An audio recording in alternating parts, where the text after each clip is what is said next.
Right. Hello and welcome everyone. And my name's Carol and I'm co-editor with Dr. Anthony Reddie of the forthcoming book, Deconstructing Whiteness, Empire and Mission.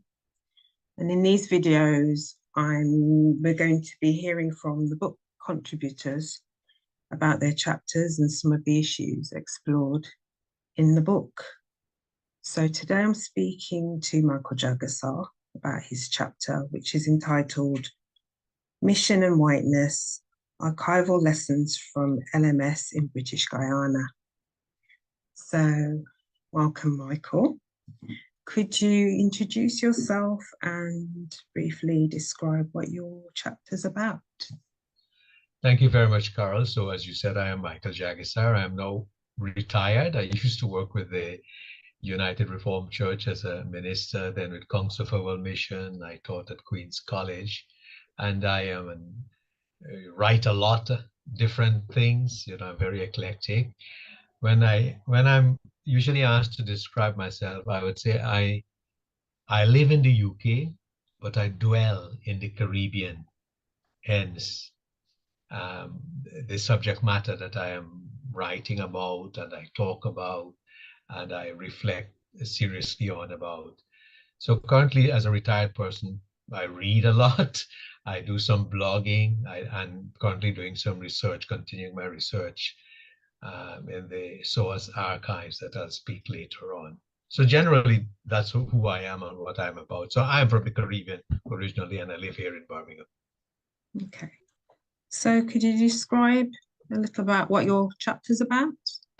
Well, you gave the title of the chapter already, and it's Mission and Whiteness, and Archival Lessons from the London Missionary Society in what was known as British Guiana, what is now Guyana, and the Republic of Guyana. And essentially, what I tried to do in the chapter is to interrogate the London Missionary Society, the LMS, and later the Council for World Mission, CWM, their archives, specifically focusing on the Demerara slave uprising or rebellion of Guyana in 1823. So this year would be 200 years to mark that significant uprising in Guyana. So what I've done in the chapter is to use selected archival sources. And I have drawn from some LMS correspondences, some of the notes, some of the letters that are there, some of the colonial newspapers. So you had the colonial gazettes that are available and full of the documentation and various things in it. And also related publications like people who have written on the Demerara slave rebellion. So I've started with one of the most recent one, Harding's White Death, and then I use others to engage. But it's a selective exploration here in order to look at the role of whiteness and its ongoing legacies in not only the LMS mission narratives, but also in how it continues to be represented in the people who not only wrote in the past or over the years, but are still currently writing. So for me, focusing on that is simply because I find that the archives continue to be a site, a forensic site, like a crime scene. Yeah. So it documents lots you use of that things title there. in your Yeah. yeah. I did use that title and in the piece. So for me, the archival resources remain a critical site in this process of unearthing, amplifying it. So it's not dismissing it, or saying that it's written wrongly or so, but it's just to amplify bits that people would have read differently in terms of rethinking, reframing, and re-engaging with the LMS archives. And I think that this is work in progress. So what I've also said in my presentation, that I'm entering the archives as a Caribbean theologian. I am not saying that I'm not a historian, because I'm a student of history and I love history, but I enter it with a particular set of eyes, mindful of my own ignorance and perhaps complicity in the process as I'm reading retrospectively and rereading this resources, which is housed in an interesting place. It's a good place. SOAS, and SOAS here is in London, but SOAS has been that space that has done much work in terms of research around decolonization and the colonial struggle, and creating a space for people to research colonial archives. So in terms of the chapter, I worked around some orienting questions, and I use orienting questions in the sense that they're not questions that I try to answer, but the questions help me to frame the conversation and to make the argument. So for instance, the question I had in my mind, how did colonial thinking and whiteness inform and frame the endeavor of LMS and its missionaries? Well, I mean, we know the answer to that, but it's more complex and it's not as simple as we would want to answer. What was the overarching view of the LMS and its workers on chattel enslavement and the humanity of the enslaved? And how was such formed in particular sites and events and the interpretive communities and reflected in its communication and mission output? And then also, when you look at the people writing about the event, how was it contested inside and outside of the LMS? And I mean, it's all linked to the ongoing legacies that we are part of in terms of the need to interrogate and to exorcise these ongoing legacies of the transatlantic slave trade. So what I've done in the presentation is to subdivide it into particular headings. And I tend to usually use headings that may grab your attention, but they're also signifying headings. Like, for instance, my introductory bit is blood is everywhere, archives as a crime scene, Then I talked about memorializing the Demerara uprising and using it as a case study in decolonizing, how we can do it and how it is being done. And then looking at the rebellion and the uprising, the one who was perceived as the martyr and who were the rebels, and then the subsequent fallout as a result of what happened. And then also, I found this fascinating book by the Jamaican psychologist that I use. And then in the chapter entitled, in the section entitled Psychology and Psychosis and White Europeans and Post-Colonial Blacks. And then try in the end, to make a case for the ongoing work in terms of what needs to be released and exorcised in terms of whiteness and the ongoing work in the archives. So I hope that readers would, I don't want readers to necessarily agree with everything I'm writing. Nobody would, but to at least engage with what I've written in the chapter. So essentially, that's the gist of it. There's a lot there to unpack. I mean, maybe you feel like you've touched on this already, but what made you take this particular approach to your chapter? So I guess a challenge to our decolonial work is the development of new archives and methodologies. Yeah. So if you talk of the producing of knowledge and the new knowledge, so you have the documentation there, but people read it in a particular way. So I think part of the decolonial work is not necessarily only to regurgitate what's already there, but to reread it from particular perspective to create new knowledge that would then amplify what is there or may have been missed. So it's not about dismissing the archives. So the intention is not to replace the written archive, but rather to complement it, or what some scholars are saying as amplifying it. And I think it builds on some of the work I have done before in Black theology. Like I wrote a thing on the sea's history, drawing a line from Derek Walcott and how, a Caribbean surrounded by water, and then most of our theological articulation tend to be land-based rather than sea-focused. and I ask questions and reimagine what it would be like if you write the story back from the perspective of the sea. And then there was the bit I did about the Methodist history in the Caribbean, where as a male, making my disclaimer there, I reimagine the story being told from the perspective of the 3 slave women who actually did the work, right? Rather than Nathaniel Gilbert in Antigua.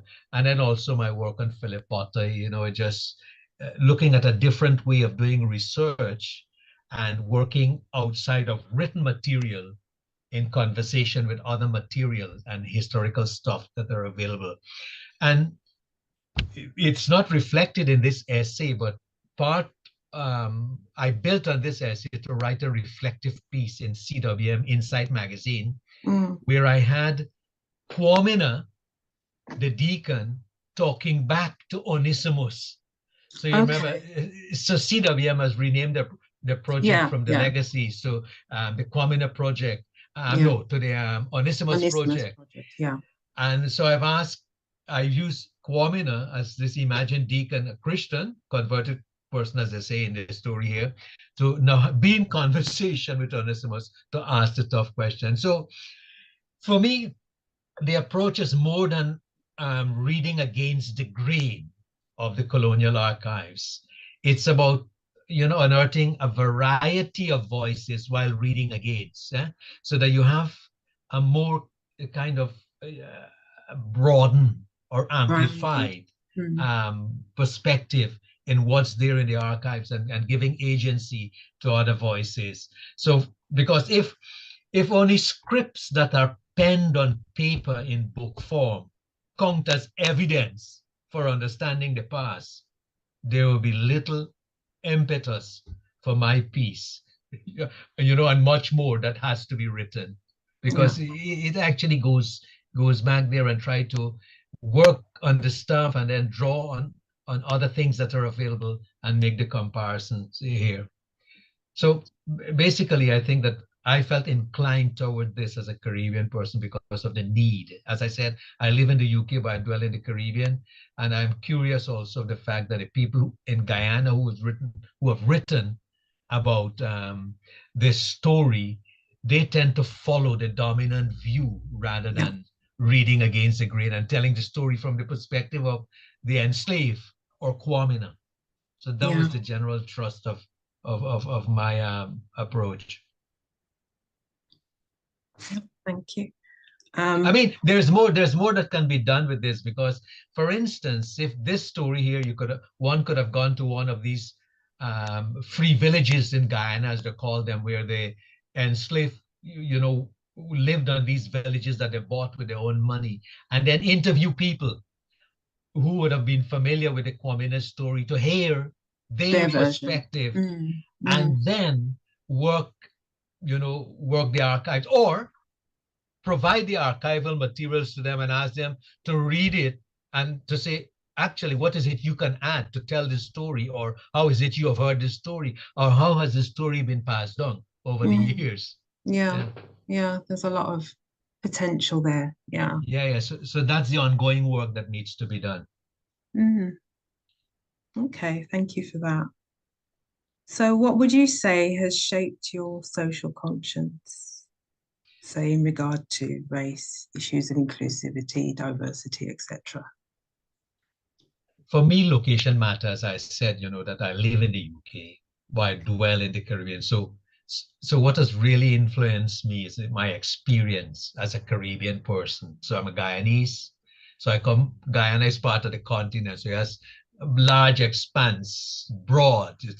It's not necessarily an island that just locked and surrounded by water. Got a particular, a particular thing. I mean, even though people live along the coast, it's broader than that. In the interior, my ministry was also into the Berbice River, so it's larger perspective. So the Caribbean actually and location has shaped, is a key shaper in terms of my social conscience, my experience, but also it's not only what, but it's who.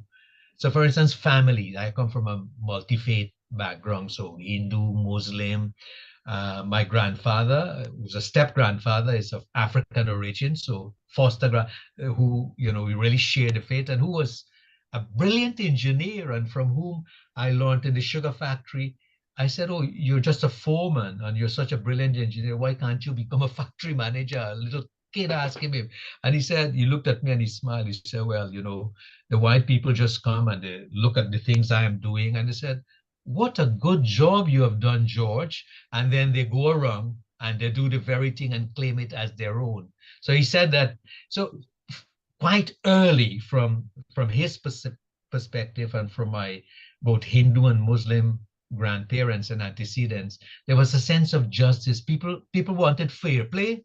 So I learned fairness and justice, and my family, my parents just would always get into trouble for standing up for when things were wrong. So there is that bit from your family that actually you're upbringing in a kind of a plantation system in which you live on in and around a plantation which is produce sugar, and in a space where you see so many, much poverty, but also lots of injustices, and then growing up in a home where it always had to be just and fair, shaped one consciousness in terms of taking on things like issues of race, notions of diversity and inclusivity. Of course, in Guyana, you have racism as well in terms of the kind of legacies with racism, Indian Guyanese and African Guyanese. And then here am I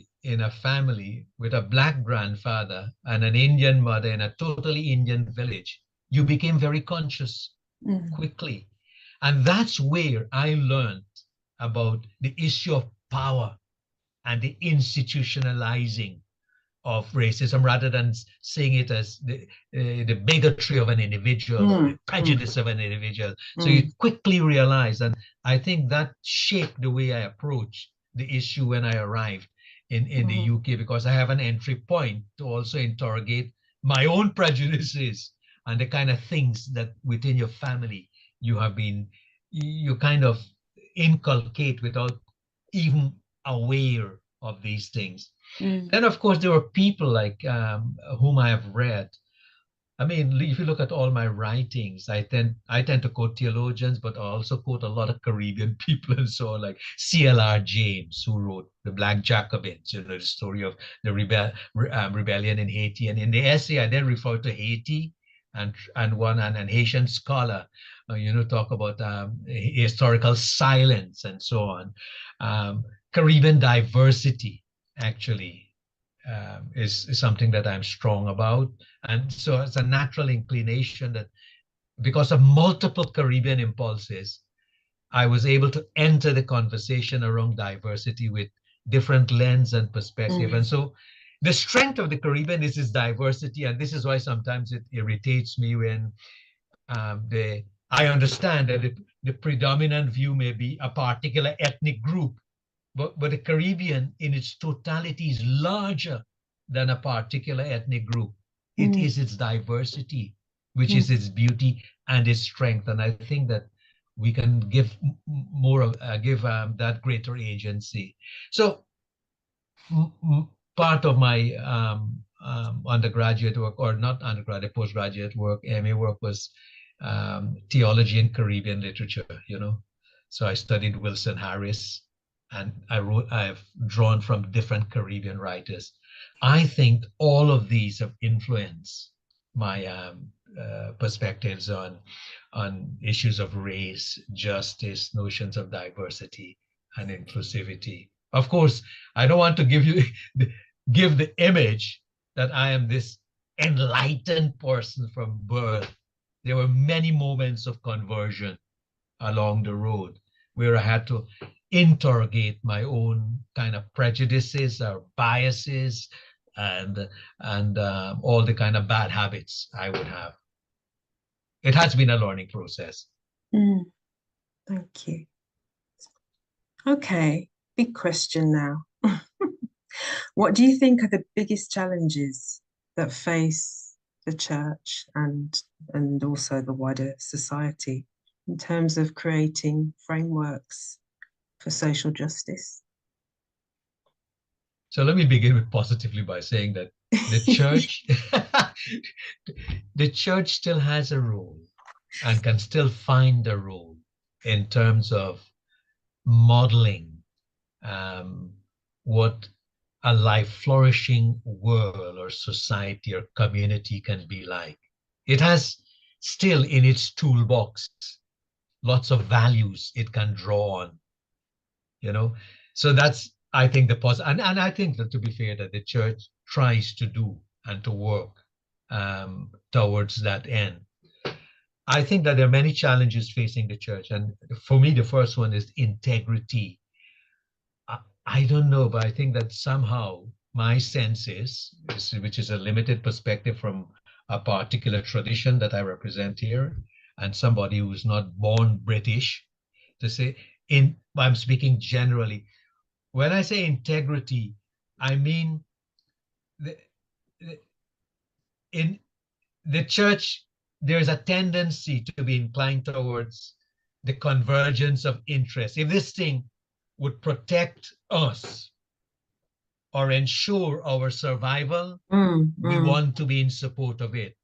Whereas if the prophetic kind of characteristic or call upon our integrity is that you need to speak and you need to also join the protest or be part of the protest, I'm finding that more and more churches are becoming hesitant. So there's a move towards a convergence of interests with kind of inclination that, yes, we are saying the right things, but in terms of embodying in practice, embodying what the things are towards in our practice, towards justice, I think that we are not always displaying a sense of integrity. So in churches, you find lots of gatekeeping, so that the integrity of the church or the values or the gospel message that the church ought to subscribe to gets compromised. So because integrity is not easily displayed and viewed from those who are outside, what people can see is a sense of denial at times. So one can speak of denial if you think of the transatlantic slave trade, if you think of reparations, if you think of whiteness, if you think of all the kinds of marginalization that are happening. I mean, churches would always tell us that they're the most inclusive space, yet racism happening in it, exclusion happening in it. I've never seen a church notice board which would say that we are like this and everybody welcoming, yet people in it saying that we don't feel welcome. So what actually is happening there? There's something about the integrity which links to trust that is a problem here. And hence what I'm pointing to is this denial as a psychological process in which the painful truth of interrogating who we are is pushed out of an organization's consciousness, and the church is no exemption. So the church can then use this denial as a defense mechanism to protect itself from the truth that it actually should, to confess, ask forgiveness for, and then work towards building this common good that the church dream of. I mean, if you think of something like money, if you're talking about slavery, the transatlantic slave trade, if you're talking about lots of the injustice that are happening around, I think underlying it would be this extractive capitalism that commodify people, commodify groups, take away from. So the church is caught in a bind. How can the church as an organization ask to dethrone the God of economic growth, for instance, when our very well-being, our own well-being and existence are tied to it? Hence, we have to deny it. So in this regard, I think that the church would have to rediscover, and it's a challenge, what it means to be a movement. If you think of the early church starting as a house, as a movement, as not something stuck in an institution, And which yeah, then have to protect yeah. its interests. And so this brings me to another challenge that the church would face. And when I speak of the church, I'm also speaking of somebody as part of the church, is our inability to discern the shape of the new yet to be born while the old is dying. There, lots of things are dying around us, but somehow we are supposed to be a discerning community, but we yet can't discern this, what the shape of this new is going to be like, hence I think this idea of movement is very important, this idea of understanding when we are denying, and also understanding that the world is waiting to believe us, so we need to look again at our integrity, what we preach, what we say, what we write in our statements, and what actually we do in practice, and to see where, there are lots of dissonance. And the last thing I would say here is, of recent, I've read a book called The Good Ancestor by Krasnarik. I mean, it's not a theological book and so on. And I actually agree when, he said that for too long, we have behaved like good Samaritans, and we have articulated, the good Samaritan. So if you look at a Christian story about, justice and so on, there's a good Samaritan. We perhaps hear about Zacchaeus and so on, and reparation. And his claim is that rather than, giving more agency to the Good Samaritan, the church needs to rediscover or understand or rethink what it means to be the good ancestor.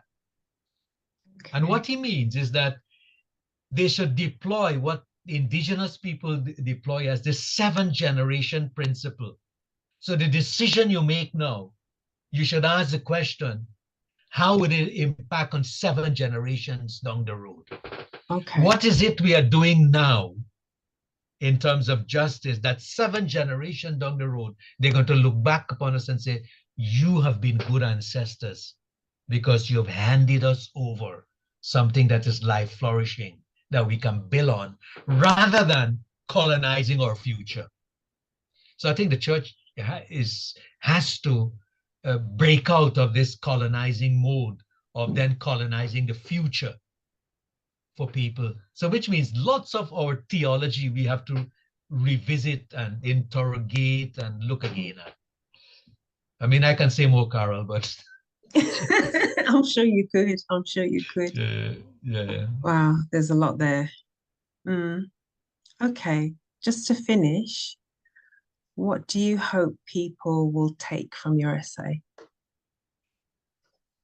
Well, to begin with, I hope people can read it through, as they can read, spend time to read through our essays and all the essays in the volume.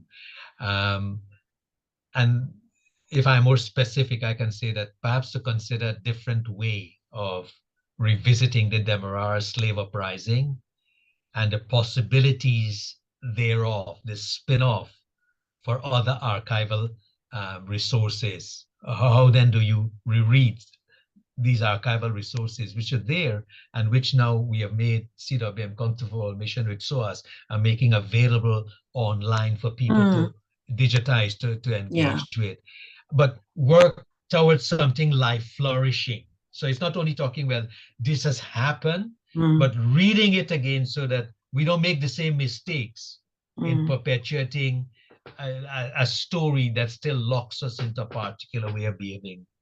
I would also think that people would seriously consider delving into the archival materials to do much of the decolonial forensic rereading of these archives. As I've said, as a crime scene, whether forgotten or unforgotten. For me, the past is never dead. I think what Shakespeare said, the past is prologue, it's never dead. It is not even past, It's not. It's an interesting thing that entering in and reading, especially the files on Guyana, British Guiana, and the LMS work there. I'm reading this thing and think, actually, this is not past story because it has reshape my view in terms of how the church is operating there and some of the problems that the society still carry, the legacies that they still carry. Definitely. And in this effort of amplifying the archives, I think that we need to consider other methods of doing it. I give you the one example of how you can do research with groups of people. I mean, as a sideway plug, I think I came across this book, Black Rice. Black rice. For a long time, lots of Caribbean people will tell you, well, rice came with the endangered people to the Caribbean. That's one.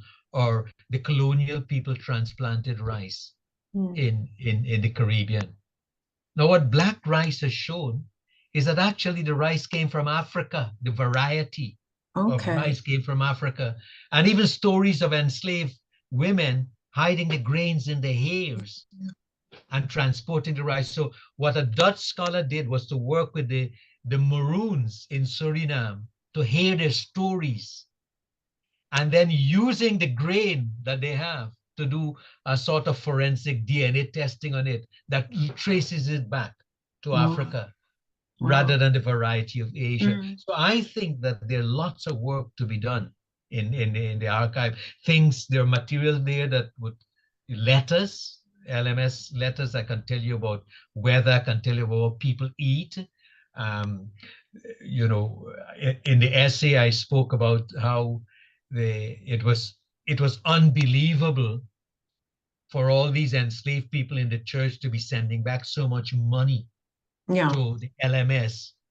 And then that was used actually as one of the charges against the martyr, John Smith, the missionary, because they were saying that, well, actually, you were encouraging them to steal. So they had to steal in order to get money. So, the kind of things you can find in the archives to then reread, because whiteness did not give agency to the fact, or couldn't concede that people were creative, people had skills, and people were able to, could produce and do different things. They couldn't see them that way. So I'm hoping that, my piece will then motivate others to take this further. And so I'm hoping that it would inspire people to go and revisit the story, disagree with me, and then do their own piece of research to, give more agency to the voices that need to be heard. Yeah, I think that's a good point. The fact that there's more to be found out, but there's also to widen the kind of scope of the people that have been doing this kind of work as well. So yeah, I think it's an important one, and your piece was a really interesting piece. So thank you, Michael, for your contribution, and we look forward to reading your chapter when the book comes out. Okay. So thank you, Carol.